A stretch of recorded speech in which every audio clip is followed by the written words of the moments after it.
दोस्तों झारखंड पुलिस में चौकीदार का बहुत बढ़िया वैकेंसी निकाला गया है। इस वैकेंसी में अगर आपने केवल 10th पास किया है तो आप आवेदन दे सकते हैं, लेकिन आवेदन देने का प्रक्रिया ऑफलाइन है। तो ऑफलाइन फॉर्म कैसे भरना है झारखंड पुलिस चौकीदार का, इस वीडियो में मैं पूरा डिटेल्स बताऊंगा। दोस्तों किसी भी फॉर्म को भरने से पहले आपको ये समझना होगा कि आपको फॉर्म भरने में क्या क्या चीज का जरूरत लगेगा।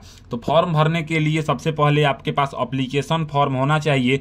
एप्लीकेशन फॉर्म और नोटिफिकेशन का पीडीएफ मेरे पास है। अगर आपके पास नहीं है तो आप लोग मेरे व्हाट्सएप और टेलीग्राम ग्रुप में ज्वाइन हो जाइएगा, वहां से आपको मिल जाएगा। उसके बाद आपको 2 पेज का एप्लीकेशन फॉर्म है, इसको प्रिंट करा लेना है और 3 फोटो का जरूरत लगेगा। 3 फोटो के साथ साथ आपको जो है ना एक ऐसा इन्वलप चाहिए जो कि आपको किताब के दुकान में मिल जाएगा। अब बात करते हैं कि फॉर्म को कैसे भरना है। तो किसी भी फॉर्म को जानने से पहले ये समझना होगा कि उसका नोटिफिकेशन क्या कह रहा है। नोटिफिकेशन को बिना समझे आप लोग अगर फॉर्म को भरेंगे तो कुछ ना कुछ गलत कर देंगे, जिससे फॉर्म आपका रिजेक्ट हो जाएगा। ये देखिए नोटिफिकेशन है इसका। अगर हम नोटिफिकेशन की बात करें तो यहाँ पे देखिएगा आप पलामू कार्यालय से ये वैकेंसी निकाला गया है। अगर हम लास्ट डेट की बात करें तो 20 जुलाई 2024 यहाँ पे लास्ट डेट बताया गया है। भगवान महतो बनाम झारखंड राज्य सरकार जो है ना केस चल रहा था, उसी केस के बाद ये वैकेंसी आया है। टोटल 155 पोस्ट पे वैकेंसी है, आप लोग देख सकते हैं। यहाँ पे बोला गया है कि आप जो है ना इसका जिला का वेबसाइट है www.palamu.nic.in पे आप जाके फॉर्म को डाउनलोड कर सकते हैं। यहाँ पे 2/7/2024 को नोटिफिकेशन निकाला गया है। अब बात करते हैं आगे में यहाँ पे फिर से अगर आप देखिएगा तो बोला गया है कि 20/7/2024 जो है ना इसका फॉर्म भरने का लास्ट डेट है। फॉर्म यहाँ पे बताया हुआ है कि किस कैटेगरी में कितनी वैकेंसी है। सबसे पहले रिक्त पदों की संख्या 155 है। रिक्त पदों का नाम चौकीदार है। अनारक्षित में 78 पोस्ट है। आर्थिक रूप से कमजोर वर्ग के लिए 13 पोस्ट है। अनुसूचित जाति के लिए यहाँ पे बताया गया है कि आप देखिएगा तो 0 बोला गया है। अनुसूचित जनजाति के लिए जो है ना रिक्ति जो है यहाँ पे आप देखिए 30 है। अत्यंत पिछड़ा वर्ग के लिए 10 है। पिछड़ा वर्ग के लिए 24 है। टोटल यहाँ पे 155 है। आरक्षण जो है वो झारखंड सरकार के राज्य से जो लोग बिलोंग करते हैं उन्हीं पे ये लागू होगा। यहाँ पे बताया गया है कि अगर आप खेल कूद कोटा से हैं तो आपको 2% का रिजर्वेशन दिया जाएगा। यहाँ पे उसके बाद बताया गया है कि अगर आप जो है ना यहाँ पे देखिएगा राजभाषा विभाग के संकल्प संख्या इतना दिनांक में अनुसार निःशक्त जाने हेतु हैं तो 4% का रिजर्वेशन आपको दिया जाएगा। आगे अगर हम बात करें तो आगे बताया गया है कि इसके लिए शैक्षणिक योग्यता जो है वो केवल और केवल 10th पास चाहिए। यानी कि अगर आपने 10वीं क्लास पास किया है किसी भी बोर्ड से या यूनिवर्सिटी से तो आप इसमें फॉर्म को आवेदन दे सकते हैं। यहाँ पे बताया गया है कि उम्र सीमा जो है वो न्यूनतम 18 साल होना चाहिए। जो एज काउंट होगा वो 1 अगस्त 2023 को काउंट होगा। अगर आप जनरल कैटेगरी से हैं या ईडब्ल्यूएस कैटेगरी से हैं तो आपका जो है ना मैक्सिमम एज 35 साल से ज़्यादा नहीं होना चाहिए। अगर आप पिछड़ा वर्ग या अत्यंत पिछड़ा वर्ग से हैं तो आपका जो है ना 37 साल से एज ज़्यादा नहीं होना चाहिए। अगर आप महिला हैं और किसी भी कैटेगरी से हैं, या तो अनारक्षित हो या ईडब्ल्यूएस हो या पिछड़ा वर्ग या अत्यंत पिछड़ा वर्ग, तो आप 38 साल से ज़्यादा नहीं होनी चाहिए। और अगर आप अनुसूचित जाति या अनुसूचित जनजाति महिला या पुरुष हैं तो आपका एज 40 साल से ज्यादा नहीं होना चाहिए। उसके बाद यहाँ पे बताया गया है कि अभ्यर्थी को संबंधित बीट क्षेत्र का अस्थायी निवासी होना अनिवार्य है। यानी कि आपको इस जिले का निवासी होना अनिवार्य है। अगर आप इस जिला से बिलोंग नहीं करते हैं तो आप इस फॉर्म को आवेदन नहीं दे सकते हैं। ये बात स्पष्ट हो गई कि आप झारखंड में चाहे कहीं से भी बिलोंग करें, अगर पलामू जिला से आप बिलोंग नहीं करते हैं तो आप इस फॉर्म को नहीं भर सकते हैं। बोला गया है कि इसमें जो लिखित परीक्षा होगा वो यहाँ पे 50 अंकों का होगा, यानी कि 50 नंबर का लिखित परीक्षा होगा, जिसमें बताया गया है कि 30% नंबर आपको जो है ना पास करने के लिए लाना होगा। लिखित परीक्षा का पाठ्यक्रम सामान्य ज्ञान एवं स्थानीय भाषा से संबंधित होगा, यानी कि आपको जीके का क्वेश्चन पूछा जाएगा। बताया गया है कि इसमें हाइट जो चाहिए वो सामान्य यानी कि जनरल कैटेगरी के लिए 160 सेंटीमीटर चाहिए, पिछड़ा वर्ग और अत्यंत पिछड़ा वर्ग के लिए 160 सेंटीमीटर चाहिए, अनुसूचित जाति और अनुसूचित जनजाति के लिए 155 सेंटीमीटर चाहिए, महिलाओं के लिए 148 सेंटीमीटर चाहिए। आगे बताया गया है यहाँ पे शारीरिक जांच के बारे में कि लिखित परीक्षा में उत्तीर्ण एवं शारीरिक मापदंड में अंकित न्यूनतम शारीरिक मापधारी, यानी कि जो भी लोग रिटन एग्जाम को पास करेंगे उनको जो है ना दौड़ कराया जाएगा। अगर हम दौड़ की बात करें तो बोला गया है 1 माइल की दौड़। 1 माइल का मतलब होता है कि 1600 मीटर का रनिंग होगा। पुरुष के लिए अगर आप 5 मिनट या उससे पहले उस दौड़ को कंप्लीट कर लेते हैं तो आपको 20 नंबर दिया जाएगा। 5 मिनट से 6 मिनट के बीच में अगर आप कंप्लीट करते हैं तो आपको 10 नंबर दिया जाएगा। महिलाओं के लिए अगर 8 मिनट या 8 मिनट से पहले अगर आपने 1600 मीटर का रनिंग कंप्लीट किया तो आपको 20 नंबर दिया जाएगा। 8 मिनट या 8 मिनट से बाद और 10 मिनट के भीतर अगर कंप्लीट करती हैं तो आपको 10 नंबर दिया जाएगा।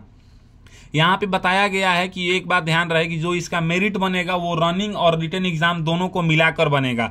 वेतनमान की अगर हम बात करें तो जो भी लोग इसमें सेलेक्ट होंगे उनका ग्रेड वेतन जो रहेगा वो लेवल 1 यानी कि 18,000 बेसिक पे से उनका सैलरी स्टार्ट होगा। यहाँ पे आवेदन करने की प्रक्रिया की अगर हम बात करें तो उपयुक्त योग्यता जो भी रखते हैं उम्मीदवार वो जो है ना आवेदन पत्र को भरेंगे। आवेदन पत्र के साथ जो भी मतलब दस्तावेज है वो अभी प्रमाणित यानी कि खुद से सिग्नेचर करेंगे। जिस वो आरक्षण कोटि का दावा करते हैं उसका सर्टिफिकेट चाहिए और उसके अलावा 2 पासपोर्ट साइज फोटो चाहिए। उसके बाद यहाँ पे बोला गया है कि आवेदन निबंधित डाक से जमा कराया जा सकता है। दिनांक 20/7/2024 के बाद प्राप्त आवेदन पे विचार नहीं किया जाएगा। आवेदन फॉर्म डाउनलोड करने का यहाँ पे वेबसाइट बताया हुआ है, नहीं तो आप यहाँ पे देखिए। उसके बाद बोला गया है कि अगर आप जनरल कैटेगरी से हैं, पिछड़ा वर्ग हैं, अन्य पिछड़ा वर्ग हैं तो आपको 200 रुपए का एप्लीकेशन फी पे करना है। अनुसूचित जाति और अनुसूचित जनजाति को 100 रुपए का एप्लीकेशन फी पे करना है, जो कि आपको पोस्टल ऑर्डर से पे करना है या डिमांड ड्राफ्ट के माध्यम से पे करना है।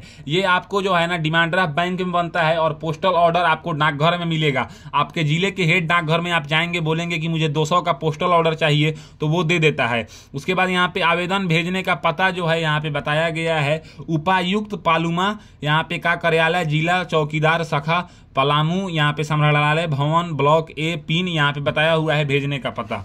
अब बात करें यहाँ पे तो ये देखिए ये वैकेंसी है। देखिए वैकेंसी में बताया हुआ है सबसे पहले अंचल का नाम यानी कि ब्लॉक का नाम, किस ब्लॉक से वैकेंसी है, वो किस थाना के अंदर आता है, उसका रिक्त बीट संख्या क्या है, उसके बाद रिक्त बीट का नाम क्या है, रिक्त बीट में पड़े जाने वाले गाँवों का नाम क्या है, इस तरह से। अब चलिए बात करते हैं कि फॉर्म को कैसे भरना है।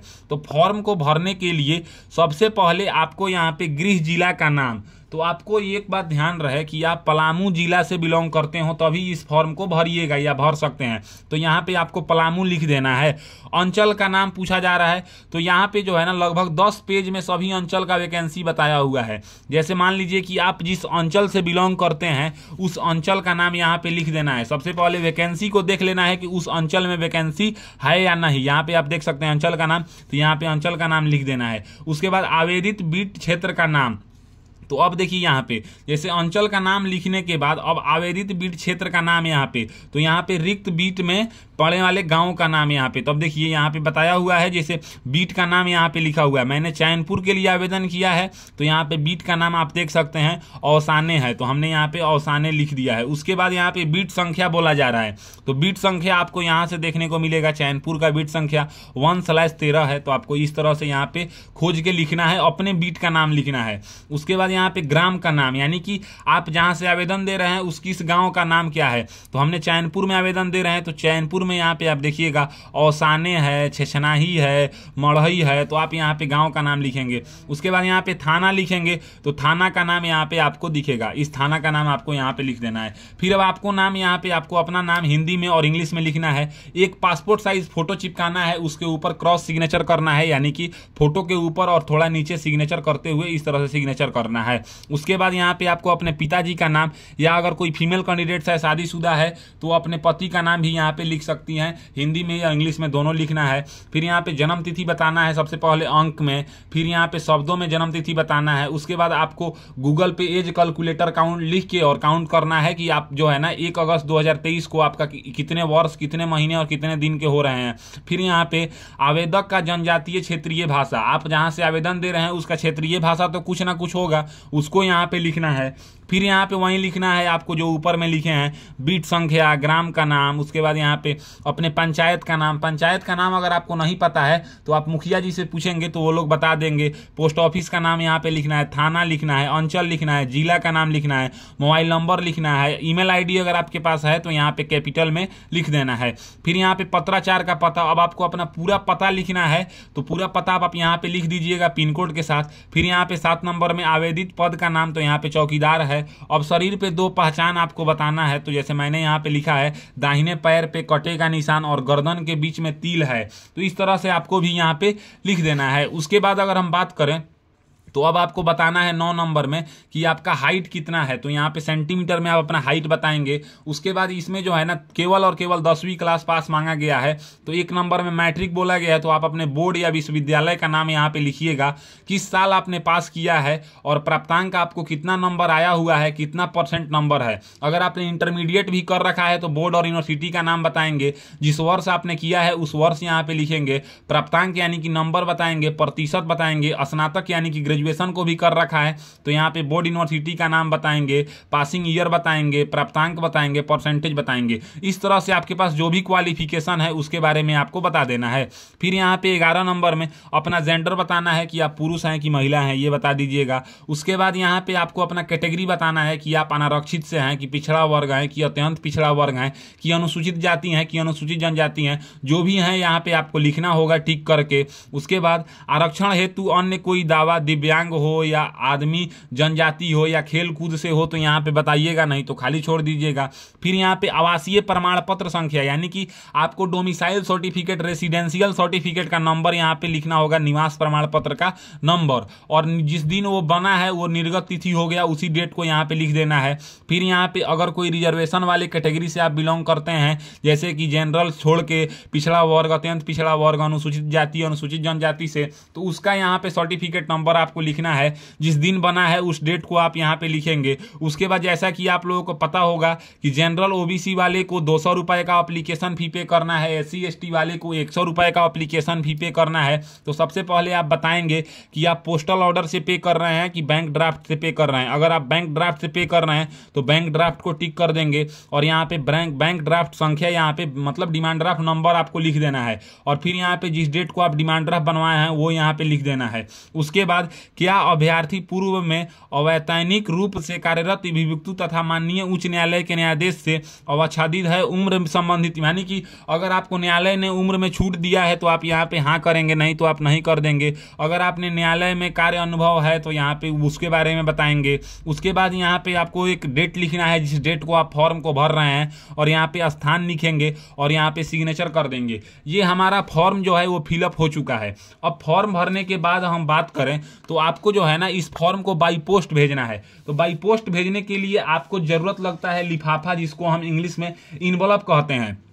तो आपको इस टाइप का लिफाफा खरीद के लाना है, और सबसे पहले आपको इधर में यानी कि लेफ्ट साइड में लिखना है यहाँ से अपना नाम, घर गांव का नाम, पोस्ट ऑफिस का नाम, थाना, जिला, उसके बाद राज्य का नाम, पिन कोड, मोबाइल नंबर, और फिर यहाँ पे यहाँ तक यानी कि ये भेजने का पता है उपायुक्त पलामू का कार्यालय, जिला चौकीदारी, शाखा पलामू संग्रहालय भवन, ब्लॉक A, पिन 822101 झारखंड। ये इस तरह से आपको लिख देना है। अब बात करते हैं कि इसके साथ आपको डॉक्यूमेंट्स कौन कौन सा लगाना है। तो अगर हम डॉक्यूमेंट्स की बात करें तो आप लोग देखिए इसमें जो है ना 10th क्लास पास मांगा गया है, तो आप 10th का मार्कशीट का जीरोक्स, 10th का सर्टिफिकेट का जीरोक्स, अगर आप 12th का और ग्रेजुएशन का भी जानकारी दे रहे हैं तो उस सब का भी मार्कशीट और सर्टिफिकेट लगा दीजिएगा। आधार कार्ड का जीरोक्स, कैरेक्टर सर्टिफिकेट आपको अपने पुलिस ऑफिस से बनवाना है उसका जीरोक्स, डोमिसाइल सर्टिफिकेट जिसको निवास प्रमाण पत्र बोलते हैं, एक्सपीरियंस अगर आपके पास है तो उसका जीरोक्स, अगर आप किसी रिजर्वेशन वाले कैटेगरी से आते हैं तो उसका जीरोक्स,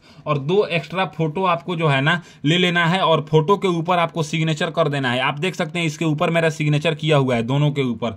इन सब का जीरोक्स लेके और इसके ऊपर जो है ना आपको सिग्नेचर करना है, यानी कि जो डॉक्यूमेंट्स है डॉक्यूमेंट्स के जीरोक्स के ऊपर आपको सिग्नेचर करना है इस टाइप से। सिग्नेचर करके और आप डेट को लिख देंगे, यही हो गया सेल्फ अटेस्टेड, इसी को हम प्रमाणित बोलते हैं। अब क्या करना है कि जो 2 पेज का हमारा एप्लीकेशन फॉर्म है इसके जस्ट नीचे आपको जो डॉक्यूमेंट्स मैंने बताया उन सबको पिन अप कर लेना है, यानी कि स्टेपलर कर लेना है। स्टेपलर से करने के बाद आपको इसको फोल्ड कर लेना है, और फोल्ड कर लीजिएगा।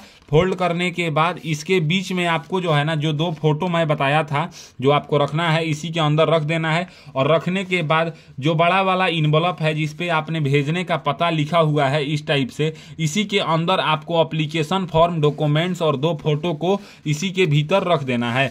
रखने के बाद इसको गोंद से चिपका देना है और चिपकाने के बाद जो एड्रेस मैं यहाँ पे लिखा हूँ इसी एड्रेस पे आपको एप्लीकेशन फॉर्म को या तो खुद से जाके पहुंचा देना है या बाई पोस्ट भेज देना है। जो भी लोग आवेदन देंगे उनको बस जिला में जाके पहुंचाना है, तो ज़्यादा दूर है नहीं, वो एक ही दिन में हो सकता है। तो इस तरीके से आज के इस वीडियो में आपने जाना कि झारखंड पुलिस के तरफ से चौकीदार का बहुत बढ़िया पलामू जिला में वैकेंसी निकाला गया है 155 पोस्ट पे। इस वैकेंसी में आप लोग फॉर्म को कैसे भरेंगे, फॉर्म को कैसे भेजेंगे, एलिजिबिलिटी कंडीशन क्या है, सैलरी क्या है, पूरी डिटेल्स को मैंने बताया। अगर मेरी दी हुई जानकारी आपको पसंद आता है तो मेरे वीडियो को लाइक कीजिए एंड ऐसे ही इन्फॉर्मेटिव वीडियो के लिए मेरे चैनल को सब्सक्राइब कीजिए। आज के लिए बस इतना ही, मैं आपसे विदा लेना चाहूँगा। तब तक आप लोग देखते रहिए मेरा यूट्यूब चैनल फॉर्म फिलअप की नॉलेज। जय हिंद, जय भारत।